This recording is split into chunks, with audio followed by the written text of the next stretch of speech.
현재 사용되고 있는 코로나19 백신들 외에 전 세계적으로 개발되고 있는 차세대 백신들은 그 숫자가 총 270개를 넘어섰고 임상시험에 들어간 것만 100여 개에 육박하고 있습니다.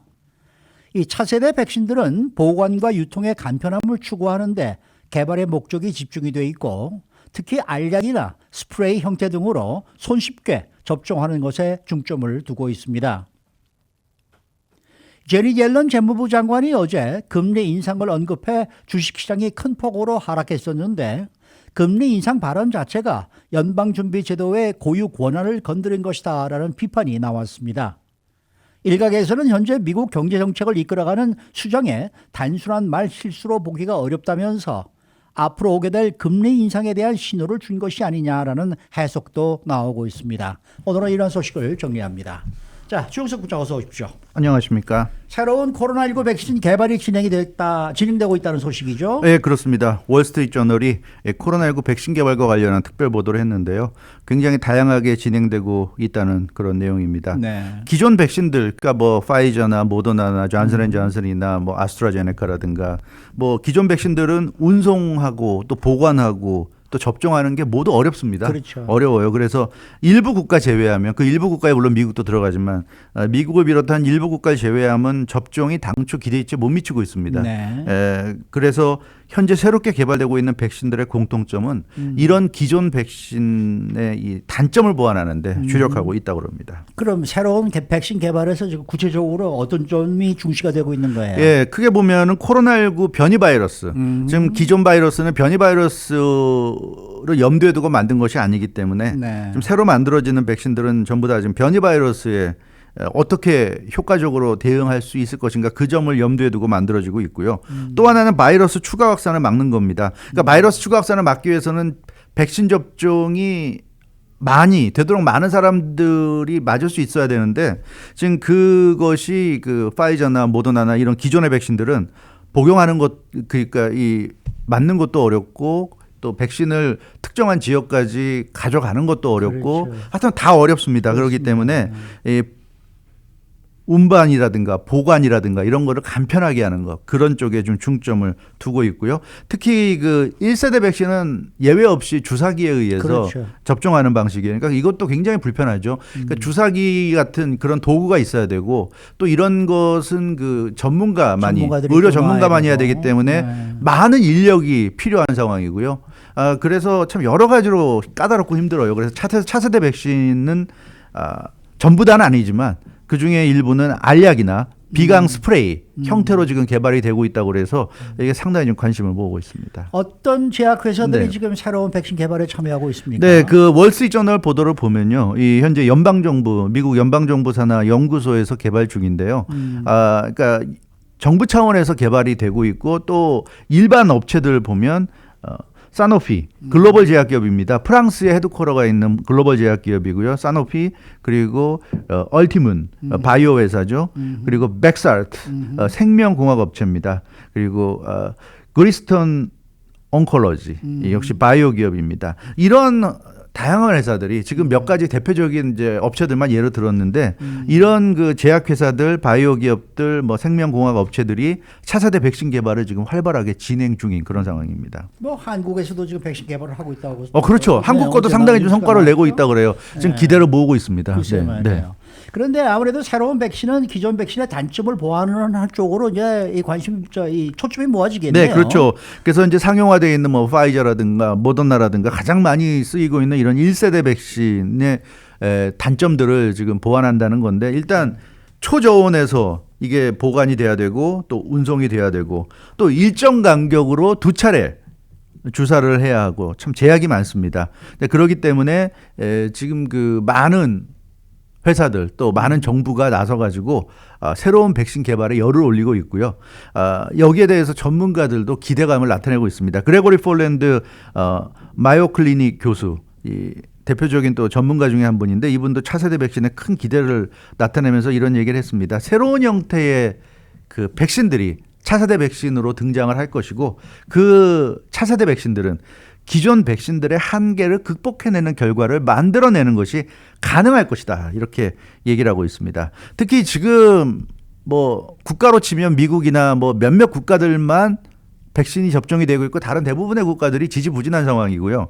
뭐 한 나라에서 보면 미국도 주로 대도시 뭐 이런 곳 위주로 지금 접종이 이루어지고 있고 작은 도시라든가 농촌 같은 데는 잘 안 되고 있어요. 그래서 새 백신이 나오면 운송 보관이 아주 간편하고 심지어 이제 알약이나 뭐 스프레이 같은 형태로 나오게 되면 전문인도 필요 없어요. 의사 간호사 필요 없기 때문에 뭐 아마존 같은 걸로 예를 들어 주문을 해서 택배로 배달이 오면 네. 집에서 각자 그냥 복용하면 되는 거죠. 네. 비타민 복용하듯이.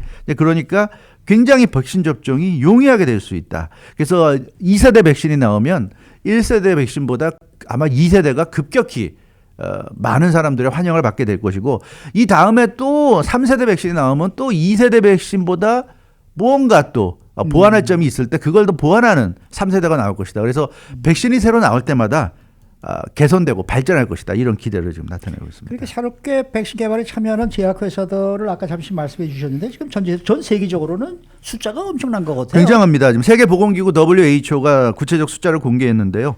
현재 전 세계적으로 277종에 달하는 코로나19 차세대 백신이 개발 중입니다. 이거는 지금 그러니까 뭐 개발할까 말까 생각하는 게 아니라 이미 하고 있는 착수해서 거죠. 네. 예, 상당히 진행된 게 277개의 그 프로젝트고요. 그 개발 중인 277종의 새 코로나19 백신 중에 이미 3분의 1이 넘는 93종 이 임상시험 단계에 좀 들어갔습니다. 그러니까 네. 굉장히 좀 속도를 내고 있고요. 이 인체를 대상으로 한 임상시험을 실시하는 단계에 도달한 93개의 차세대 백신 이 중에서 2종이 알약으로 접종하는 방식이고 7종은 스프레이 형태입니다. 그래서 이게 굉장히 주목을 받고 있고요. 앞서 제가 몇몇 회사 이름을 전해드렸는데 바이오 회사 얼티뮴 같은 경우가 지금 스프레이 형태의 백신을 개발 중입니다. 이 얼티뮴은 미국 회사죠. 그래서 미국에서도 지금 스프레이 형태 백신이 개발 중이고요. 이것은 분무 방식이죠. 뿌리는 건데 주사에 비해서 훨씬 간편하고 효과적이죠. 아니 뭐 주사보다 스프레이라고 하면 당연히 쉬울 수밖에 쉽죠. 없어요.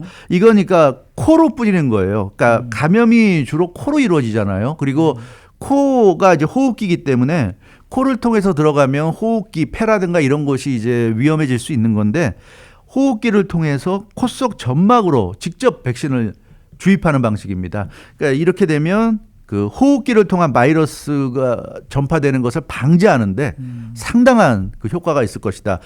이 팔에 주사로 맞는 거와 비교할 수 없게 그렇죠. 훨씬 더 효과적이다. 이런 얘기입니다. 그러니까 뭐 결론적으로 주사보다는 알약이나 스프레이 쪽으로 바뀔 가능성이 높네요. 예, 그렇습니다. 월스트리트저널은 그래서 앞으로는 이 같은 차세대 백신이 대세가 될 것이다. 이런 지금 예상을 하고 있고요.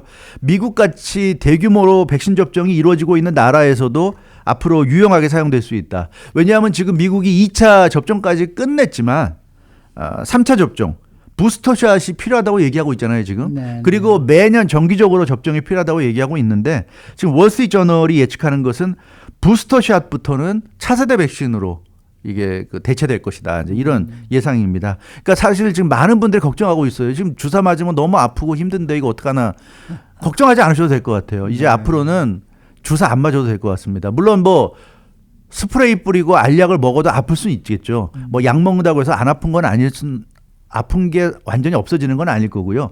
약을 먹어도 부작용은 생길 수 있는 거니까. 그래서 그런 점을 우리가 걱정을 해야 되겠습니다만 그러나 호흡기, 코 쪽으로 주로 바이러스가 침투하는데 이걸 막기 위해서 팔에다가 주사를 놓으니까 팔부터 온몸을 거쳐가지고 우리 몸에 면역력이 생기는 것을 활성화해 주는데 이게 그 시간도 많이 걸릴 뿐더러 그동안에 너무나 고통이 심해요. 온몸이 다 이 돌아가면서. 근데 이것은 바로 코에다가 뭐 뿌리고 이러면 되는 거니까 훨씬 간편하고 아마 고통이 훨씬 덜할 것 같습니다. 이제 그렇기 때문에 제 생각에는 더 이상은 주사 맞는 공포를 느끼지 않으셔도 될 것 같고요. 그렇죠. 예. 이게 다 당연한 거죠. 굳이 이제 주사를 또 맞을 필요는 없을 것 같아요. 그래서 이렇게 되면은 독감 주사들도 이제는 주사가 아니라 이제 알약으로 나올지도 모르겠네요. 플루 예방 주사들만. 그거는 글쎄요. 제약회사들이 네. 돈을 벌 수가 없을 테니까. 왜냐하면 독감은 지금 이 코로나처럼 누구나 맞는 게 아니기 때문에 그거는 독감은 안 맞는 사람들이 많잖아요. 그러니까 그 돈 문제 때문에 아마 그렇게 개발을 안 할 겁니다. 제약회사들이 능력은 되지만 돈을 벌 수 없으니까 그렇게 안 할 거고요. 근데 아무튼 이 코로나는 네. 분명히 그렇게 할 것 같아요. 다만 근데 아직은 임상시험 단계니까 예. 우리가 뭐 다 된 것처럼 얘기할 수는 없겠습니다만 네. 그러나 뭐 필요성이 확실하기 때문에 저는 굉장히 좀 기대를 해도 좋을 것 같습니다. 네. 네. 자, 그런가 하면은 제닛 옐런 재무부 장관이 어제 아주 돌발적으로 아주 네. 깜짝 발언을 해서 그 논란의 대상이 네, 됐어요. 좀 논란의 대상이 되고 있죠. 뭐 다 보도가 나와서 아시겠습니다만 어제 그 언론사 애틀란틱과 인터뷰에서 금리 인상을 언급한 겁니다. 이게 이제 사전에 녹화된 거고요. 어제 공개가 된 인터뷰였습니다. 이게 가장 그 현재 큰 현안이라고 할 수 있는 조 바이든 행정부의 천문학적인 돈 풀기를 언급하면서 이 정부 지출로 개인 소비가 크게 늘면서 이 경제가 급격한 회복세에 접어든 것으로 이렇게 평가했습니다. 근데 이제 너무 빠르게 급격하게 경제가 회복세를 보이다 보니까 시장이 좀 지나치게 과열된 양상을 보이고 있는 그런 부분을 제니 옐런 재무부 장관이 언급하면서 금리 인상 가능성을 시사한 겁니다. 네. 그러니까 대규모 정부 지출로 시중에 돈이 많이 풀렸기 때문에 인플레이션이 우려된다. 이제 이런 얘기고요. 인플레이션을 잡기 위해서 완만한 금리 인상이 일어날 수 있다고 언급을 한 겁니다. 근데 경제가 갑자기 과열되는 것을 막기 위해서 금리를 다소 올려야 할 수도 있을 것이다. 이런 설명까지 했습니다. 네. 그런데 이런 발언으로 주식시장이 크게 하락하기는 했지만 네. 재무부 장관이 할 수 있는 말을 한 것이다. 네.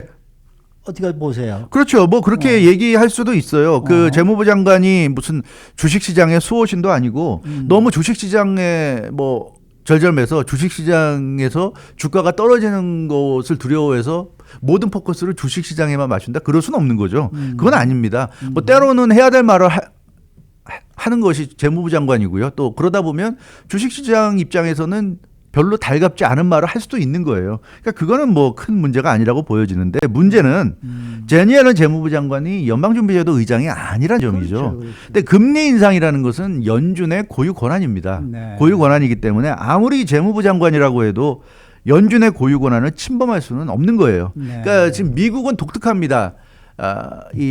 보통 다른 나라들은 그 중앙은행이 이런 역할을 하고 있는데 연준은 사실 독립기관이거든요. 그렇죠. 근데 이제 사실상의 중앙은행이라고 우리가 인정을 하고 있지만 엄격히 얘기하면은 그냥 사설기관이에요. 정부기관이 아닙니다. 그러나 독립적인 기관으로서 사명감을 가지고 이 중앙은행의 역할을 하고 있기 때문에 우리가 그냥 중앙은행이라고 부르고 있는데 중요한 것은 정부로부터 독립된 기관이기 때문에 정부가 연준에 대해서는 간섭을 할 수 없게 돼 있어요. 그게 철칙입니다. 물론 뭐 대통령이 연준 의장을 지명하고 연방상원의 동의를 통해서 임명을 할 수 있습니다만 어찌 됐건 제니 옐런 재무부 장관의 발언은 좀 너무 나가지 않았는가 그런 점에서 어제 한바탕 회오리 바람을 일으켰습니다. 그래서 제니 옐런 그 재무부 장관이 어제 오후에는 또 월스트리트 저널과도 인터뷰했는데요. 오전에 자신의 발언 때문에 상당한 파장이 일었다는 것을 좀 알았던 것 같아요. 그래서 월스트리트 저널과 인터뷰에서는 굉장히 조심하는 그런 발언을 했어요. 자신이 오전에 금리 인상 발언을 한 것은 어떤 예측이나 권고가 아니다 이런 얘기를 한 겁니다. 그러니까 그냥 경제 전문가로서 그럴 수도 있다는 얘기를 한 거지 반드시 그렇게 돼야 된다거나 그렇게 될 것이다거나 그런 얘기를 한 게 아니다 이렇게 해명을 했고요.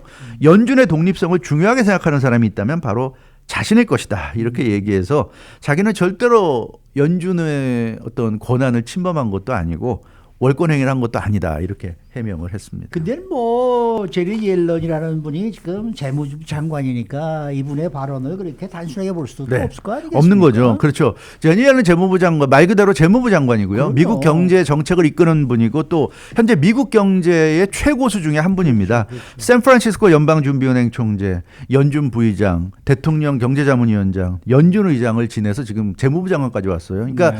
미국에서 경제와 관련된 최고 요직은 다 거친 분입니다. 네. 그렇기 때문에 미국 경제의 최고수고요.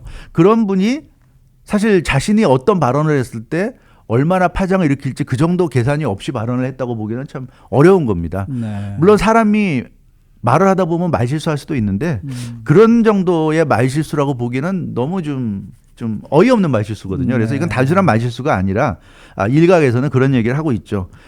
이 연준이 금리 인상을 할 텐데 그런 부분에 있어서 본인이 연준 의장은 아니지만 재무부 장관으로서 일종의 그 신호를 보낸 것 아닌가. 네. 시장에다가 신호를 보냈다. 그러니까 너무 넉넉히 있지 말고 대비해라. 지금 뭐 오늘 내일 할 건 아니지만 조만간 언젠가 금리 인상이 단행될 수 있고 그게 생각보다 우리가 생각하는 것보다는 가까운 장래에 올 수도 있다. 아마 그런 정도의 메시지를 슬쩍 보낸 게 아니겠는가. 이제 이런 좀 분석이 나오고 있는데요.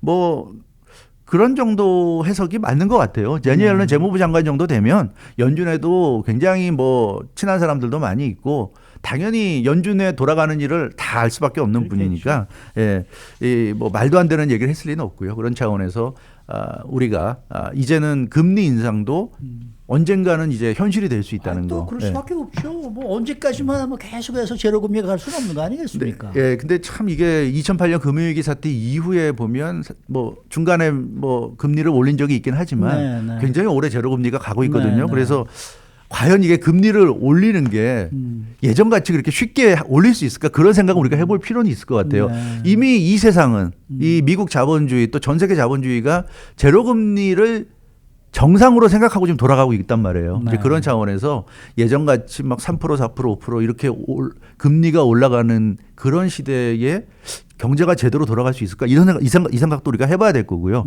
이제 그런 생각을 해보면 금리를 올린다는 게 예전처럼 그렇게 단순한 문제는 아니지 않은가 그런 생각도 좀 조심스럽게 해볼 수 있을 것 저는 같습니다. 지금 한 35년 전인가 네. 제가 그때는 다른 데서 일을 하고 있을 텐데 네. 저 금리 한 20%씩 내는 때도 있었어요. 그러니까는요. 글쎄 말이에요. 이게 뭐 지금은 아마 한 2%만 돼도 어마어마할 거예요. 그 파장이. 0.25%씩 예, 뭐 예를 뭐, 들어서 예, 그렇죠. 뭐 1년에 그저 한두 번 정도씩 예, 뭐, 올려가면서 천천히 그래서. 올라가면서 또 새로운 상황을 그렇죠. 상황을 보아가면서 보아가면서 더 올리든 아니면 다시 도로 그렇죠. 내리든 그렇죠. 다시 내리고. 아마 그렇게 굉장히 조심스러울 것 같아요. 네. 예, 예전 같은 고금리 시대는 당분간은 아마 맞습니다. 어려울 것 같긴 합니다. 네. 네. 수고 많으셨습니다. 주영석 국장이었습니다.